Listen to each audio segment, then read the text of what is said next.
नमस्कार, आप देख रहे हैं अपना बिहार। मैं हूं आपके साथ विभा उपाध्याय। नेपाल में शुक्रवार से हो रही बारिश के बाद बिहार में एक बार फिर से बाढ़ जैसे हालात हैं। कोसी बैराज से 5,21,455 क्यूसेक पानी का डिस्चार्ज हो रहा है।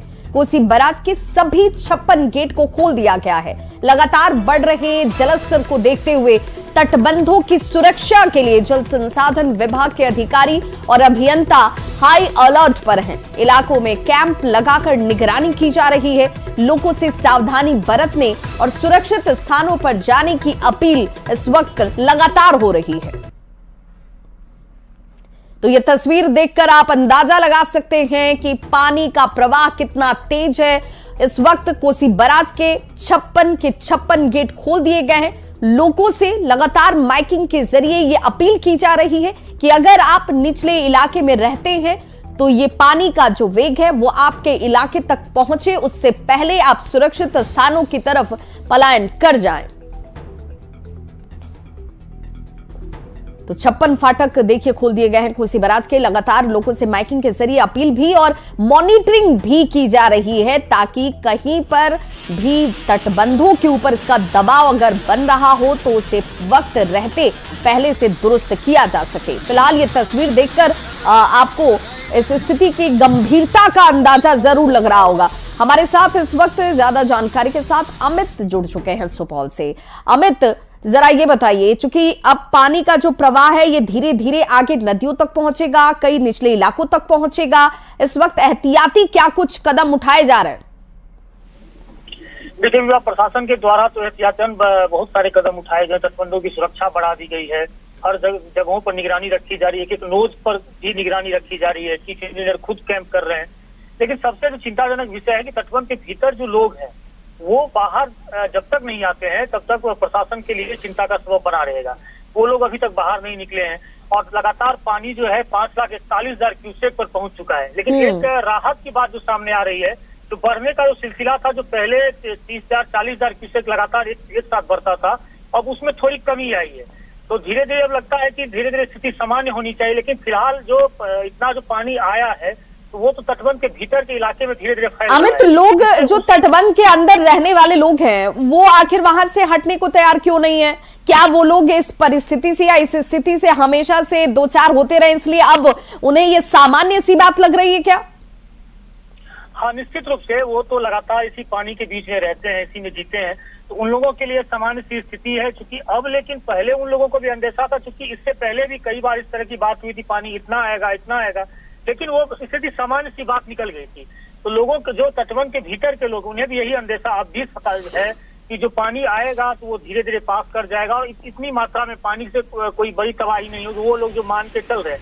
लेकिन प्रशासन के लिए चिंता का विषय है कि 6 लाख क्यूसेक पानी जो फैलेगा तो तटबंध के भीतर की स्थिति कितनी भयावह होगी। और अभी जिस तरीके से प्रशासन लगातार, आज भी कई जगह पर मैपिंग के जरिए अपील की गई, डीएम लगातार अपील कर रहे हैं लोगों से तो वो राहत कैंप में आए और उनके लिए सारी व्यवस्थाएं की जा रही हैं। लेकिन उस हिसाब से देखा जाए तो उतनी संख्या में लोग नहीं बाहर आ रहे हैं, उसमें निकलने को लेकर इंटरेस्टेड नहीं है। लोगों की परेशानी क्या है? लोग क्या चाहते क्या है? देखिए, स्थिति लोगों को लग रहा है कि स्थिति इसी तरीके से सामान्य हो जाएगी, क्योंकि पानी जिस तरीके से कोसी में जो बड़ा 8-9 किलोमीटर का एरिया है उसमें पानी जो फैलेगा तो बहुत लोग यही मान के चल रहे हैं कि बहुत ज्यादा कुछ दिक्कत नहीं होने वाली, क्योंकि उससे उनको लोगों का रहन सहन सब कुछ वही इसी तरीके से होता है। तो अभी लेकिन जो पानी बढ़ रहा है, क्योंकि 6,81,000 क्यूसेक का ये अंदेशा जताया गया था, फोरकास्ट कोसी वेस्टिंग डिपार्टमेंट ने किया था कि 6,81,000 क्यूसेक का पानी बढ़ेगा। उस हिसाब से तो वो बात सच साबित होती जा रही, क्योंकि 5,41,000 क्यूसेक पानी कुछ समय पहले अभी छोड़ा गया। तो ऐसे में तो माना ही जा रहा है कि 6,81,000 क्यूसेक पर अगर पानी डिस्चार्ज हो जाता है और जिस तरीके से लगातार बारिश हो रही है नेपाल के इलाके में और अन्य जगहों पर भी, तो जिससे काम करने में भी इंजीनियर को, मजदूरों को परेशानी। बिल्कुल, यानी इस वक्त प्रशासन की टीम की जिम्मेदारी और जवाबदेही दोनों ज्यादा हो जाती है कि लोगों को इस बात के लिए मनाया जा सके कि भाई जितना पानी का डिस्चार्ज हुआ है वो पानी अगर आपके इलाके तक पहुंचता है तो तटबंध के अंदर रहने वाले लोगों के लिए परेशानी हो सकती है, इसलिए एहतियात के तौर पर लोगों को वहां से वक्त रहते हटाया जा सके। बहुत बहुत शुक्रिया अमित इस तमाम जानकारी के लिए। पानी तो लगातार बढ़ ही रहा है, आप देख ही रहे हैं, काफ़ी स्पीड से बढ़ा, लेकिन अब बढ़ने का रेट अब घटा है। तो हम लोग उम्मीद करते हैं 5:31 के आसपास पानी चल रहा था, अब हम उम्मीद करते हैं कि धीरे धीरे अब कंट्रोल होना चाहिए। हम लोग सब इसी उम्मीद में लगातार सतत निगरानी कर रहे हैं, सब जगह प्रयासरत है, बैराज से लेके उसके डाउन में, उसके अप में, एवरीवेयर हमारे डिपार्टमेंट के जितने भी ऑफिसर्स हैं वो सब पूरी तरह मुस्तैद हैं, तैनात। सर, जिस तरह डिस्चार्ज का अलर्ट जारी किया गया, कोसी तटबंध की जैसी स्थिति है और बैरेज बहुत पुराना हो चुका है, उसको लेकर सर क्या कहेंगे? देखिए, उसको लेके कुछ नहीं करना है, हम लोग हमेशा रेगुलर मेंटेनेंस कराते हैं, उसमें लगे रहते हैं और आपके सामने 531, 532 तो का 5,32,000 पानी तो गुजर ही रहा है और अभी और भी गुजरेगा, कोई दिक्कत नहीं है। तो प्रयास तो हम लोग कर रहे हैं, है ना, इसमें कोई कमी नहीं है।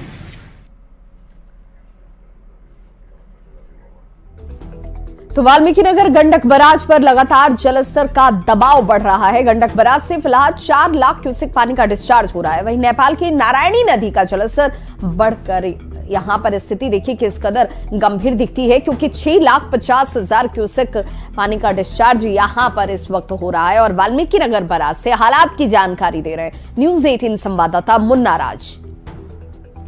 लगातार वृद्धि जारी है और वाल्मीकि नगर गंडक बराज का जलस्तर करीब 4 लाख क्यूसेक तक पहुंच रहा है। और नेपाल की नदियों की बात करें तो नेपाल की नारायणी नदी का जलस्तर भी लगातार बढ़ रहा है और यह जलस्तर बढ़कर 6,20,000 क्यूसेक को पार कर रहा है। तो निश्चित तौर पर जिस तरह से नेपाल में लगातार बारिश हो रहा है, उसका सीधा असर वाल्मीकि नगर गंडक बराज पर देखने को मिल रहा है। और वाल्मीकि नगर गंडक बराज पर बढ़ते जलस्तर के बाद फिलहाल सभी 36 फाटकों को खोल दिया गया है और हाई अलर्ट पर जल संसाधन विभाग की टीम को रखा गया। और पश्चिम चंपारण के जिलाधिकारी की बात करें तो कई लेवल पर जिला प्रशासन की ओर से बैठक की जा रही है और निचले इलाकों में लगातार लोगों को सचेत करने की कार्रवाई चल रही है। तो पश्चिम चंपारण में जिला प्रशासन हाई अलर्ट पर है, जल संसाधन विभाग की टीम अलर्ट पर है। गंडक बराज की बात करें तो लगातार नेपाल के में हालात बेकाबू हो रहे हैं, जिसके बाद गंडक नदी का जलस्तर भी बढ़ रहा है और गंडक बराज के फाटकों पर बढ़ते दबाव के बाद यहाँ पे अभियंताओं की टीम लगातार कैंप कर रही है। तो फिलहाल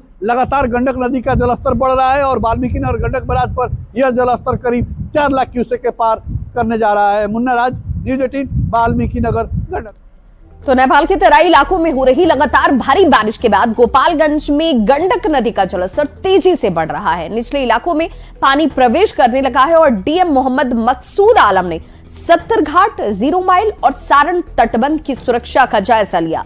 डीएम ने न्यूज़ 18 से बातचीत में बताया कि तटबंध के निचले इलाके में बसे लोगों को ऊंचे स्थानों पर बनाए गए कम्युनिटी किचन में जाने की अपील बार बार की जा रही है। जिला प्रशासन बाढ़ को लेकर हर स्थिति से निपटने के लिए तैयार है। गोपालगंज में गंडक नदी के हालात पर डीएम से बातचीत की संवाददाता गोविंद कुमार ने।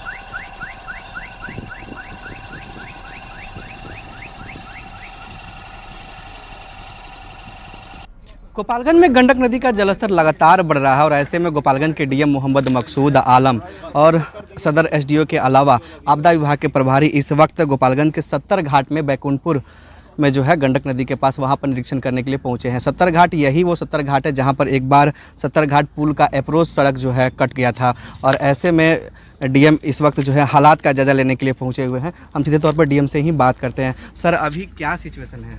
अभी देखिए, नेपाल में अत्यधिक बारिश हुई है। अभी तक का सिचुएशन है कि वाल्मीकि नगर से 4,40,000 क्यूसेक पानी छोड़ा, जो ग्रेजुअली आ रहा, ग्रेजुअली इसको बढ़ा भी रहा, संभवतः 5-5.5 तक जाएगा। तो हम लोग अलर्ट है, पब्लिक को भी अनाउंस करा रहा है, माइकिंग करा रहा है कि अगर ऐसा सिचुएशन आता है कि पानी आ गया तो ऊंचे स्थान पर हम लोग उसको शिफ्ट करेंगे और वहाँ पर जो सरकार द्वारा जो प्रस्तावित है, जो एसओपी बताता है, उसके तहत हम लोग उसको सुविधा देंगे। क्या अपील की जा रही है सर, जो निचले इलाके में निचले अपील में जो है उन लोग अभी घर खाली नहीं किए, लेकिन अपील किया जा रहा है कि पानी जब आएगा तो आप खाली कर दें, ऊंचे स्थान पर हम लोग शरण स्थल बनाएंगे, वहाँ पे सारा जो सुविधा कम्युनिटी किचन वगैरह भी चलाएंगे। जो एसओपी हम लोग का आपदा प्रबंधन का, उसके तहत हम लोग सारा चीज़ उसको सुविधा देंगे। तो 70 घाट का भी जायजा लिया गया? 70 घाट का अभी तो पानी तो नहीं आया है, लेकिन आने की संभावना है। तो हम लोग सैंड फिलिंग वगैरह करवा रहे हैं पूरा कि जहाँ पे इस तरह का, तो हम लोग भरसक प्रयास करेंगे कि कहीं से ब्रिज नहीं हो। अगर ऐसी नौबत आ भी जाती है तो हम लोग सतर्क हैं, हम लोग अलर्ट हैं, हम लोग पूरा टीम काम कर रहा है। संभावित बाढ़ को लेकर जिला प्रशासन पूरी तरह से अलर्ट है। न्यूज़ 18 भी निचले इलाके में बसे लोगों से ये अपील कर रहा है कि वो समय से बाहर निकलकर ऊंचे स्थानों पर शरण लें और प्रशासन की ओर से भी अपील लगातार की जा रही है कि जो लोग निचले इलाके में बसे हुए वो सुरक्षित जो है ऊंचे स्थानों पर शरण लें। ऐसे में गोपालगंज प्रशासन की पूरी टीम इस वक्त बाढ़ को लेकर अलर्ट और मुस्तैद है। गोविंद कुमार, न्यूज़ 18, गोपालगंज। कोसी और नेपाल के इलाके में भारी बारिश के बाद कोसी बैराज से पानी छोड़ा जा रहा है और पानी छोड़े जाने की वजह से पश्चिम चंपारण के निचले इलाकों में बाढ़ जैसे हालात है। महाचामी चंपारण के चकदहवा गांव में पानी घुस गया है और बाढ़ जैसी स्थिति बन गई है। यहां सड़क डूबी हुई है और घरों में लोगों के पानी प्रवेश कर गया है।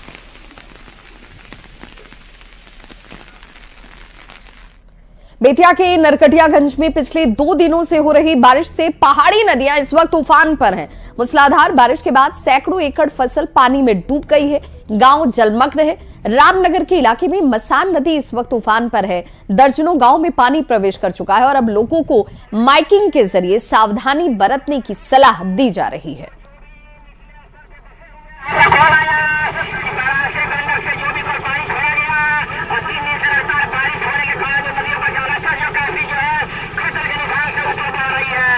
लगातार मूसलाधार बारिश के कारण कल से जो बारिश हो रहा है उससे जो है हमारे शहरी क्षेत्र के बगल में जो नदी है उफान पर है और हम लोग को डर सता रहा है कि कभी भी बाढ़ आ सकती है।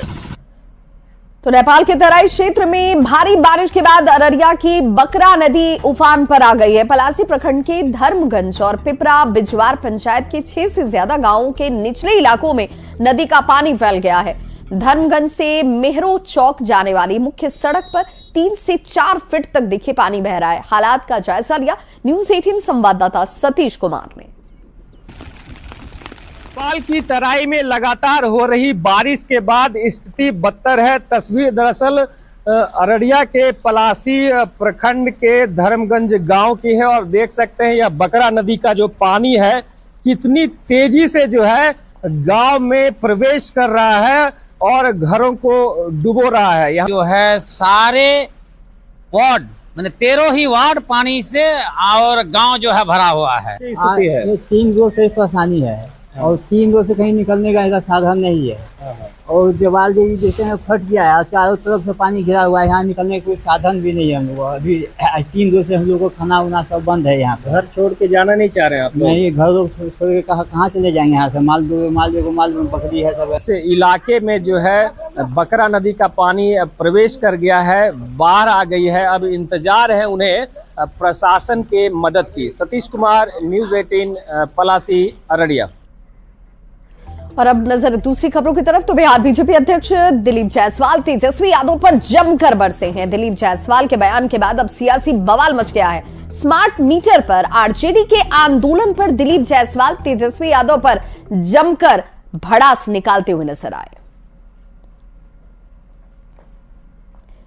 तो तेजस्वी पर दिलीप जायसवाल के बयान के बाद यह बवाल मचा है। तेजस्वी यादव बार बार स्मार्ट मीटर को लेकर सवाल खड़े कर रहे हैं। प्रीपेड जिस स्मार्ट मीटर की चर्चा की जा रही है जिसे लेकर मुख्यमंत्री नीतीश कुमार तक कह चुके हैं कि लोगों को इससे बिजली बिल कम आएगा, सहूलियतें होंगी, लेकिन विपक्ष इसे लेकर हमलावर है और ऐसे में दिलीप जायसवाल ने तेजस्वी यादव पर जोरदार हमला किया। ट्वीट किया और कहा है कि बिहार में स्मार्ट मीटर में स्मार्ट मीटर लगता है। ये ऐसा है कि 1.5 साल कहाँ थे वो, जब वो सत्ता में थे तो उस समय उनको स्मार्ट मीटर नहीं नजर आया था। ये सब बेशरम लोग सब हैं। जब सत्ता में रहते हैं तो सब कुछ भूल जाते हैं और जब सत्ता से हटते हैं तो जनता का हर चीज याद आ जाता है। इससे बड़ा बेशर्मी क्या हो सकता है। तो दिलीप जायसवाल के बयान पर आरजेडी ने नाराजगी जाहिर की है। पार्टी के प्रवक्ता एजाज अहमद ने दिलीप जायसवाल को नसीहत दी। आरजेडी ने कहा कि इस तरह की भाषा से बचना जरूरी है, लोगों को ऐसी भाषा का इस्तेमाल नहीं करना चाहिए।